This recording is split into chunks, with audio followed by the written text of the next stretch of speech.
महाभारत के युद्ध की शुरुआत से ठीक पहले अर्जुन जब अपने रथ पर खड़े होकर दोनों सेनाओं को देखते हैं तो उनका हृदय विचलित हो उठता है।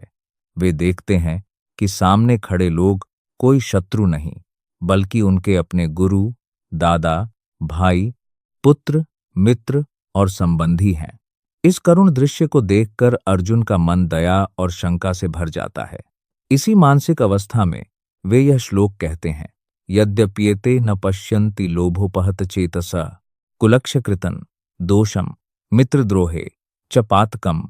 इस श्लोक का अर्थ है, यद्यपि ये लोग लोभ से अंधे हो चुके हैं और इन्हें कुल के नाश का दोष तथा मित्रों के प्रति द्रोह का पाप दिखाई नहीं देता, फिर भी यहाँ अर्जुन कौरवों की मानसिक स्थिति का वर्णन कर रहे हैं। वे कहते हैं कि कौरव लोग राज्य और सत्ता की लालसा में इतने डूब गए हैं कि उन्हें अपने कर्मों का परिणाम दिखाई नहीं दे रहा। लोभ ने उनके विवेक को ढक लिया है। जब मनुष्य का मन लोभ से आच्छादित हो जाता है, तब वह सही और गलत का भेद नहीं कर पाता। उसे केवल अपना स्वार्थ दिखाई देता है। अर्जुन यह समझते हैं कि यह युद्ध केवल दो पक्षों के बीच की लड़ाई नहीं है, यह पूरे कुल, समाज और परंपराओं के विनाश का कारण बन सकता है। कुलक्ष्य शब्द का अर्थ है परिवार या वंश का नाश। जब किसी कुल के प्रमुख लोग नष्ट हो जाते हैं तो केवल व्यक्ति ही नहीं मरते, बल्कि उनके साथ संस्कार, नैतिक मूल्य और सामाजिक व्यवस्था भी टूट जाती है। परिवार समाज की नींव है और यदि वही टूट जाए तो समाज में अराजकता फैल जाती है। अर्जुन का हृदय धर्म और करुणा से भरा हुआ है। वे यह प्रश्न उठा रहे हैं कि यदि सामने वाले लोग अधर्म कर रहे हैं तो क्या हमें भी वही करना चाहिए? क्या केवल इसलिए कि वे लोभ में अंधे हो गए हैं, हम भी अपनी नैतिकता छोड़ दें? अर्जुन का यह विचार उनके उच्च चरित्र और संवेदनशीलता को दर्शाता है। इस श्लोक में मित्र, द्रोह शब्द भी अत्यंत महत्वपूर्ण है। इसका अर्थ है अपने ही मित्रों या संबंधियों के साथ विश्वासघात करना। युद्ध में अपने ही बंधु बांधवों के विरुद्ध शस्त्र उठाना अर्जुन को पाप प्रतीत हो रहा है।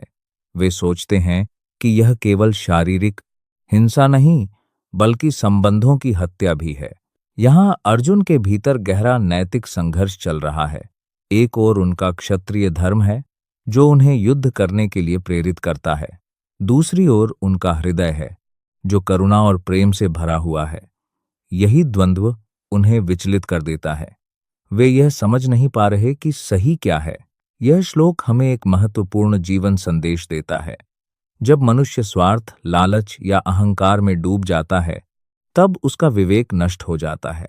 वह अपने कर्मों के दूरगामी परिणामों को नहीं देख पाता। इसलिए जीवन में सदैव सजग रहना आवश्यक है। हमें अपने निर्णय केवल तात्कालिक लाभ को देखकर नहीं लेने चाहिए, बल्कि उनके दीर्घकालिक प्रभावों को भी समझना चाहिए। अर्जुन की दुविधा केवल युद्ध भूमि तक सीमित नहीं है, यह हमारे दैनिक जीवन से भी जुड़ी है। कई बार हम ऐसी परिस्थितियों में फंस जाते हैं जहां हमें लाभ और नैतिकता में से एक को चुनना होता है। उस समय हमारा मन भी द्वंद्व में पड़ जाता है। यदि हम केवल स्वार्थ को देखें तो शायद तुरंत लाभ मिल जाए, परंतु लंबे समय में उसका परिणाम हानिकारक हो सकता है। इस श्लोक के माध्यम से गीता हमें यह सिखाती है कि लोभ और स्वार्थ मनुष्य को अंधा बना देते हैं।